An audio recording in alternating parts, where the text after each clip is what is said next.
ETV live మానస ప్రోగ్రామ్కి నమస్కారం. నేను JC Shirish Dandu, past national president, junior chamber international all India president 2019గా చేసి ఇప్పుడు రిటైర్ అయ్యి హైదరాబాద్లో అనేక ప్రోగ్రాంలు యూత్ ప్రోగ్రామ్ కండక్ట్ చేస్తున్నానండి. ఈరోజు topic youth and leadership. Youth అంటే అబ్రివేషన్ ఎలా వస్తుందంటే YOUTH, young, outstanding, unstoppable, talented heroes. Young, outstanding, unstoppable, talented heroes. ఇంత పవర్ఫుల్ వర్డ్స్ ఎందుకు చెప్పానంటే మన యూత్కి ఈ పవర్ అండ్ రెస్పాన్సిబిలిటీ ఉందండి. మరి అందరూ యూత్ హీరోసే, కానీ కొంతమంది లీడర్స్. మరి యూత్కి లీడర్స్కి డిఫరెన్స్ ఏంటండి? యూత్ అనేవాడు హీరో అనేవాడు ఒక మార్గాన్ని చూపిస్తాడు, కానీ ఒక లీడర్ ఒక మార్గాన్ని తయారు చేస్తాడు. That is the difference. Youth leader ఎలా కావాలి, నేను లీడర్ కావాలంటే ఏమేం కావాలి? ఉత్తి మన పొలిటీషియన్సే లీడర్స్ కాదండి. ప్రతి ఒక్కరు ఒక లీడర్ కావచ్చు. ఇంట్లో కావచ్చు, ఒక వైఫ్ ఒక లీడర్ కావచ్చు, ఆఫీస్లో కావచ్చు. ఎక్కడైనా లీడర్షిప్ క్వాలిటీస్ అనేవి మనం తెచ్చుకుంటే ఆ రంగంలో మనం నంబర్ 1 కావచ్చు. అది లీడర్షిప్, యూత్కి కావాల్సిన leadership.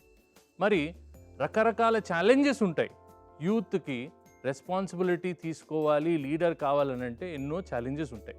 First most important focus అనేది చాలా తక్కువగా ఉంటుంది యూత్లో. ఎందుకంటే ఎక్సైట్మెంట్, ఎనర్జీ ఎంత బాగుంటుందని అంటే కొన్నిసార్లు మనము ఫోకస్ తప్పుతాం. అలాంటి సిచ్యువేషన్స్ వచ్చినప్పుడు తర్వాత ఇంపార్టెంట్ సిచ్యువేషన్స్ మనము కాన్సన్ట్రేట్ చేయలేక యూత్ తప్పుదారి పడుతున్నారు.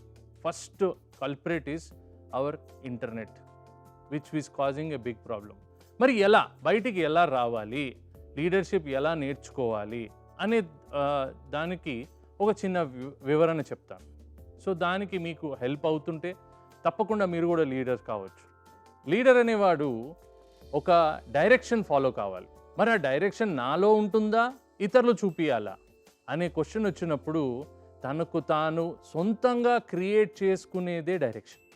That is a positive direction of life. That is how you can become a leader. మనము ఇన్ని మాట్లాడుకున్నప్పుడు అసలు ఎలా ఉండాలి సార్? కొన్ని చేంజెస్ తెచ్చుకోవాలి, మనం మార్పులు తెచ్చుకోవాలి. అప్పుడే మనం ఒక లీడర్ లాగా తయారవుతాం. First principle of leadership patience. అంటే మనము రియాక్షన్ అండ్ రెస్పాన్స్ మధ్యలో ఒక డిఫరెన్స్ అన్నమాట. ఒక రియాక్షన్ అంటే ఎవరన్నా మనం రెచ్చగొడితే ఇమ్మీడియట్గా రియాక్ట్ అవుతాం. ఎందుకు అనే క్వశ్చన్ వస్తుంది. కానీ రెస్పాన్స్ అన్నప్పుడు సొల్యూషన్ ఓరియంటెడ్. సో పేషెన్స్కి మోస్ట్ ఇంపార్టెంట్ ఈ సెల్ఫ్ కంట్రోల్ ఎలాగుంటుంది? First important aspect in life, you have to be పేషెన్స్కి ఫస్ట్ సెల్ఫ్ కంట్రోల్. నెక్స్ట్ ఏమవుతుందనంటే ఇంపార్టెంట్ ఏంటంటే you have to be having exercising every day. పొద్దున్న లేస్తే ఒక 10 నిమిషాలు కరెక్ట్గా ఎక్సర్సైజ్ చేస్తే చాలు, మీ పేషెన్స్ లెవెల్ ఎక్కడికో వెళ్ళిపోతుంది. యోగా చేయండి, ఎక్సర్సైజ్ చేయండి, మెడిటేషన్ చేయండి. Things will change in your life. అది మీకు చాలా చాలా ఉపయోగపడుతుంది. And most important, patience level పెంచుకోవడానికి మీరు బుక్స్ రీడ్ చేయండి. బుక్స్ రీడ్ చేసుకొని పాస్ట్ స్టోరీస్ చదవండి. లీడర్స్ వాళ్ళు ఎలా చేశారు అనే దానికి చాలా చాలా ఇంపార్టెంట్. జెలసీ, ఇతరులతోని ఈర్ష్య పడడం అనే దానికి మనము చాలా చాలా ఫిక్స్ అయిపోతాం. ఎక్కడంటే నాకు పక్కనవాడు బైక్ కొన్నాడు, నేను కొనుక్కోవాలి. పక్కనవాడు ఇల్లు కొన్నాడు, నేను కొనుక్కోవాలి. పక్కనవాడు కారు కొన్నాడు, నేను కొనుక్కోవాలి అనే ఆలోచనలో పడిపోయి మనం రియల్ లైఫ్ అనేది మర్చిపోతున్నామండి. That is the biggest problem.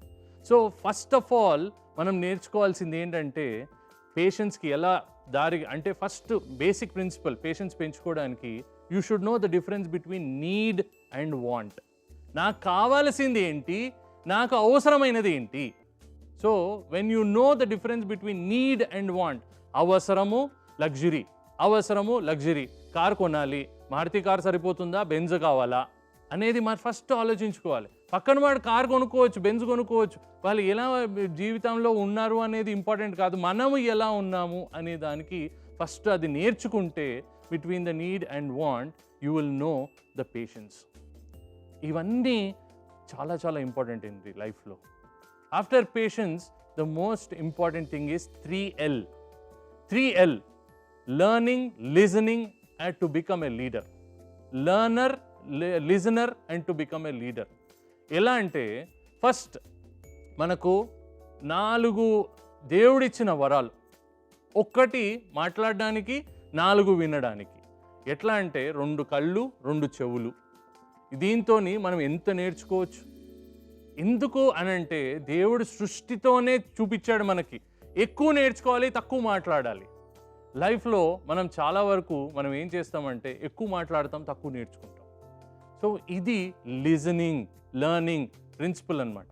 ఎలా చాలామంది మాట్లాడుతున్నప్పుడు ఎదుటివాడికి సమాధానం ఏం చెప్పాలి అని ఆలోచిస్తాం, కానీ మనం ఆ అబ్బాయి ఏం మాట్లాడుతున్నాడు, వాళ్ళ అమ్మాయి ఏమనుకుంటుంది, ఎందుకు మాట్లాడుతున్నారని చాలా తక్కువ ఆలోచిస్తాం.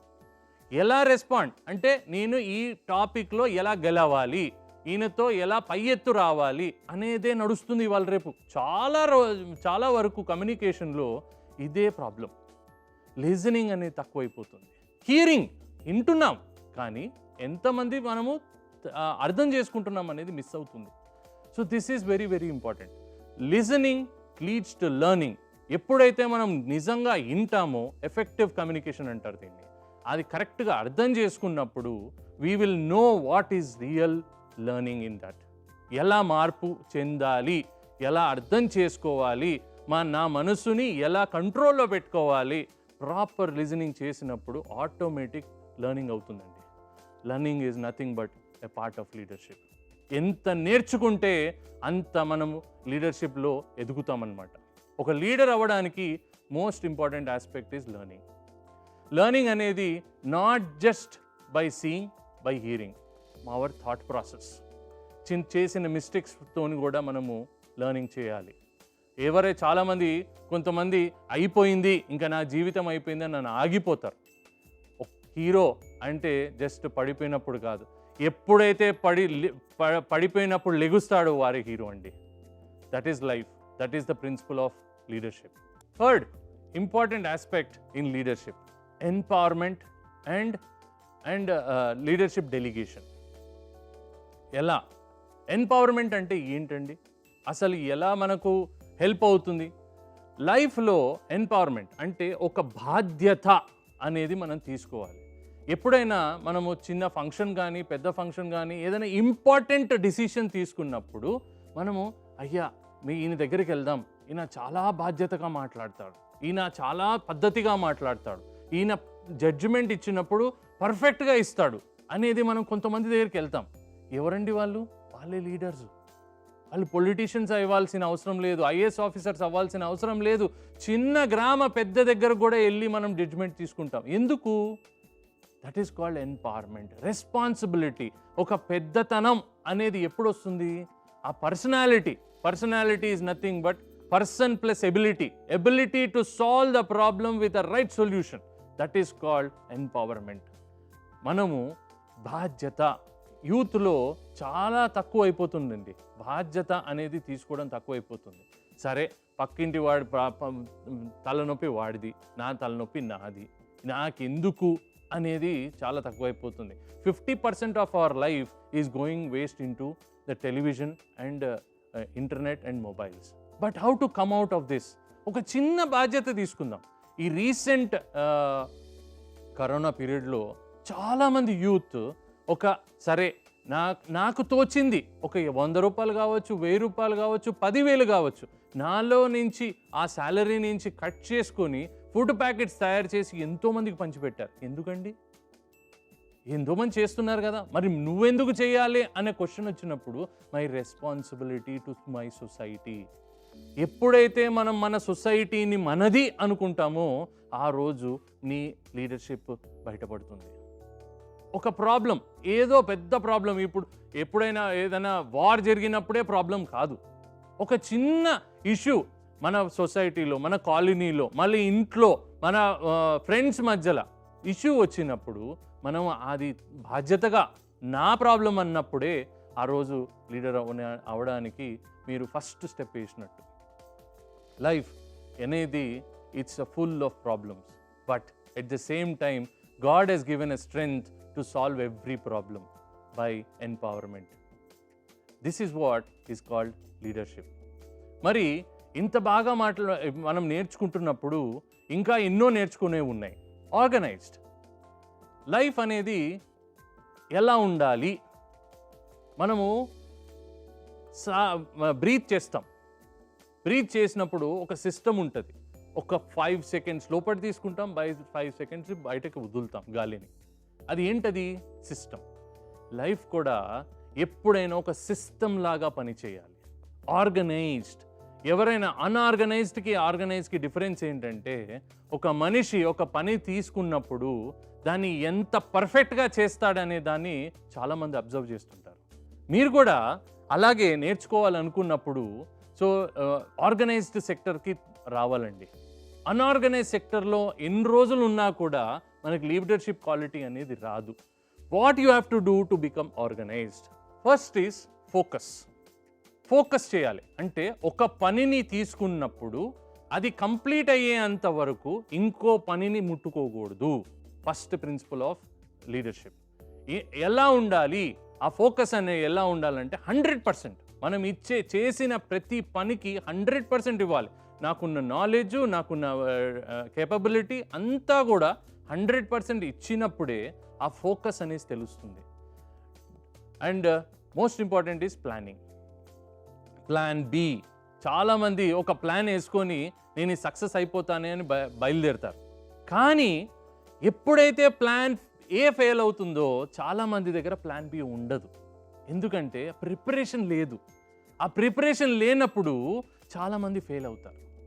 ద లీడర్షిప్ క్వాలిటీస్ ఫెయిల్ అయినా కూడా ఇంకో ప్లాన్ రెడీగా ఉంది అన్నప్పుడే నీకు ఆ సపోర్ట్ దొరుకుతుంది. ఫెయిలింగ్ అనే ఛాన్స్ ఉండదు. విన్నింగ్ అనే దానికే ముందుకెళ్తాం. So plan B is very very very important in your process of life. ఎందుకు అని అంటే ఎన్నో రకాలండి. ఈ మధ్యకాలంలో మనకు పాండమిక్ వచ్చేసి ఎంతో మంచి ఉన్న ఫ్యామిలీస్ కూడా షాటర్ అయిపోయినాయి, బిజినెస్లు షాటర్ అయిపోయినాయి, ఎంతోమంది ఉద్యోగాలు పోయినాయి. కానీ ప్లాన్ బి ఏదండి? ప్లాన్ బి లేదే. దాంతో చాలామంది భయపడిపోయారు. ప్లాన్ బి ఉన్నవాడే ఒక ప్రొటెక్షన్ అనేది క్రియేట్ అయింది. అట్లీస్ట్ ఒక 3 నెలలు నాకు ఓకే సేవింగ్స్తో నేను ముందుకు వెళ్ళగలిగాను అన్నప్పుడు మీకు ఆ లైఫ్లో సపోర్ట్ దొరుకుతుంది. That is plan B. మీరు ప్లాన్ బి చాలా చాలా ఇంపార్టెంట్ అండి లైఫ్లో. నెక్స్ట్ ప్లాన్ బి తర్వాత మనం నేర్చుకోవాల్సింది యాటిట్యూడ్ అండ్ వెల్బీయింగ్. యాటిట్యూడ్ ఏంటి?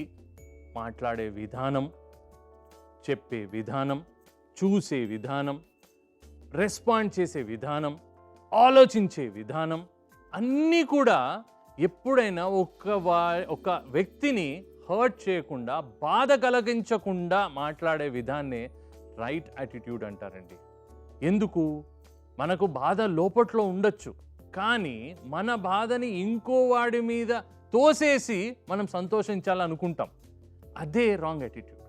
ఎప్పుడైతే ఎదుటివాడు సంతోషంగా ఉంటాడో వాడిని చూసి మనకు సంతోషం కలుగుతుంది. This is principle of happiness.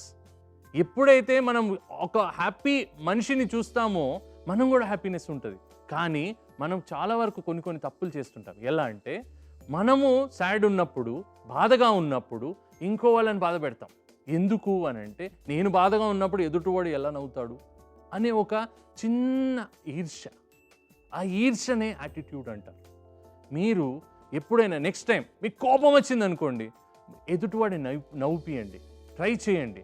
మీరే చూస్తారు, మీరు కూడా ఆ కోపం తగ్గిపోతుంది, మీరు కూడా హ్యాపీనెస్ ఫీల్ అవుతారు. ఎందుకంటే ఎదుటివాడు హ్యాపీగా ఉన్నాడు కాబట్టి. సో ఎప్పుడైనా యాటిట్యూడ్ కంట్రోల్ చేసుకోవడానికి మార్గాలు ఏంటంటే ఇవేనండి. Being positive towards life, making others happy will make you happy. Principle of life ఎంత మీరు ఏమిస్తే అది మనకు తిరిగి వస్తుందంట. So that is called attitude. మనం ఎంత హ్యాపీగా ఉండి ఎంతమందిని హ్యాపీగా పెడితే మనకు హ్యాపీనెస్ అలాగే వస్తుంది. That is the principle of attitude. Most important in leadership is values. విలువలు. వాల్యూస్ అనేటి ఏమిటి? First value of being a leader is honesty. Honesty. Second is integrity. And third is forgiveness. Forgiveness is the basic principle of leadership. ఎన్నో జరుగుతాయండి లైఫ్లో, ఎన్నో కష్టాలు పడతాం, ఎంతోమంది మోసం చేస్తారు. కానీ మీరు ఎంతమందిని మనము క్షమించారు అనేది చాలా చాలా ఇంపార్టెంట్. ఒక స్టేట్మెంట్ ఉంది, God gives and forgives, man takes and forgets. అంటే మనం తీసుకొని మర్చిపోతాం, కానీ దేవుడు అంట ఇచ్చి అంటే మర్చిపోతాడంట, ఫర్గివ్ చేసేస్తాడు, పర్లేదులే అని చెప్పేసి. మనం చేస్తామా? ఒక చిన్న తప్పు ఎవరన్నా మనతో చేస్తే, ఎవరన్నా కోపంగా మాట్లాడితే మనం ఏం చేస్తామండి? ఒక గ్రడ్జు పెంచుకొని వాడిని ఎలా కష్టపెట్టాలి, ఎలా ఆలోచించాలి, వాడిని ఎలా తిప్పలు పెట్టాలి అని చాలామంది ఆలోచిస్తుంటారు. కానీ ఫర్గివ్నెస్, సరే మనవాడే కదా, పోనీలే అన్న యాటిట్యూడ్, సరేలే అయిపోయింది కదా, ఇప్పుడు నెక్స్ట్ ఏంటి అనేది మనం నేర్చుకోవాలి. ఫర్గివ్నెస్, ఆ క్షణానికి అయిపోయింది అనేదానికి మనం కంప్లీట్ చేసుకోవాలి. కోర్టులు ఉన్నాయండి, పోలీస్ వాళ్ళు ఉన్నారండి, వేరే ఆర్గనైజేషన్సే ఉన్నాయండి వాళ్ళని శిక్షించడానికి. మనకి ఎందుకండి బాధలన్నీ? ఫర్గివ్. మనం క్షమించేద్దాం. క్షమించిన రోజు 10 కిలోల బరువు తగ్గినట్టుగా ఉంటుంది. మీరు అనుభవించి చూడండి. ఎప్పుడైనా వైఫ్ అండ్ హస్బెండ్ కొట్లాడుకున్నప్పుడు కానీ, ఇంట్లో ఫైట్ చేసుకున్నప్పుడు కానీ గుర్తుపెట్టుకోండి, పడుకునే ముందు ఇద్దరు క్షమించుకొనే పడుకోవాలి. Before you sleep you should solve the problem and forgive each other and sleep. లేకపోతే అది ఆఫీస్లో, నెక్స్ట్ డే మార్నింగ్ వెళ్ళిన తర్వాత ఆఫీస్లో, దాని తర్వాత ఫ్రెండ్స్లో, దాని తర్వాత సొసైటీలో మీ మొత్తం పనిని కూడా పాడు చేసేస్తుంది. So this is the fact of life. Forgiveness will give you lot of relief.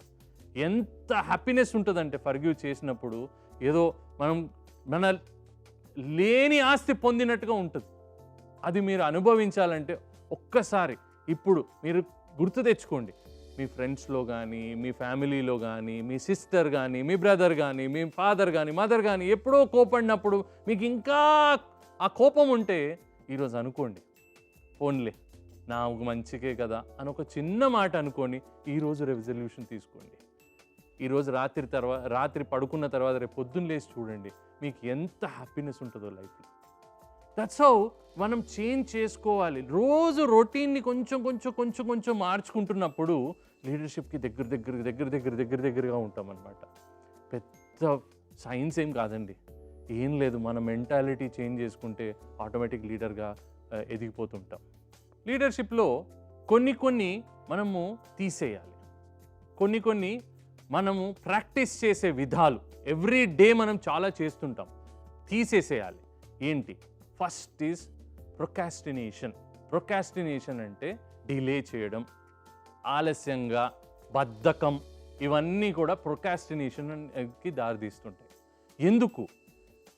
The first principle of life where every leader has to follow is to remove procrastination. ఎందుకు అని అంటే, మనము చేసే పని అంటారు కదండి చాలామంది, నిన్న చేసేది ఇవాళ చేసేది ఇప్పుడు. ఎందుకంటే ఈరోజు చేసిన పనిని ఇప్పుడే కంప్లీట్ చేస్తే నెక్స్ట్ క్రియేటివిటీకి మనకు టైం దొరుకుతుంది. రేపు మళ్ళీ ఇంకో కొత్త ఆలోచన కలగడానికి నీ బ్రెయిన్ ఫ్రీ అయిపోతుంది. లేకపోతే అదే పనిని మనం కంటిన్యూ చేసుకుంటూ ఇంకా ఆలోచించి చేసుకుంటుంటే ఆ మైండ్లో ఫ్రీనెస్ ఎక్కడ ఉంటుందండి? Mind is already occupied with your some kind of work. ఏదో పని చేయాలి, ఇది నాకు సాధించాలి, ఇది నాకు చేయాలని నడుస్తూనే ఉంటుంది. కానీ ఆ పనిని కంప్లీట్ చేసేస్తే ఏమవుతుందనంటే మైండ్ ఫ్రీ అయిపోతుంది. మైండ్ ఫ్రీ అయిపోయి కొత్త ఆలోచన క్రియేట్ చేయడానికి మనకు ఆస్కారం కలుగుతుంది. మనము ఇంకా ఇమోషన్స్ ఎంత డేంజరస్ అనంటే మనిషిని రాంగ్ డైరెక్షన్కి తీసుకెళ్ళిపోతుంది. కోపం మీద ఏ డిసిషన్ కూడా తీసుకోకూడదు. ఎప్పుడైతే మనం డిసిషన్ తీసుకుంటామో కోపంలో 99% ఆ డిసిషన్ రాంగ్ అవుతుందండి. మీరు ప్రాక్టికల్గా చూసుకోండి. మీరు కోపంలో తీసుకున్న డిసిషన్స్ ఎంత రాంగ్ ఉంటాయో చాలా తక్కువ కరెక్ట్ ఉంటాయి. సో ఇమోషన్స్ అనేవి చాలా డేంజరస్ అండి. సో ఇవన్నీ మీరు కరెక్ట్గా పాటించి 21 డేస్ చేయండి. 21 days, this is a theory of life.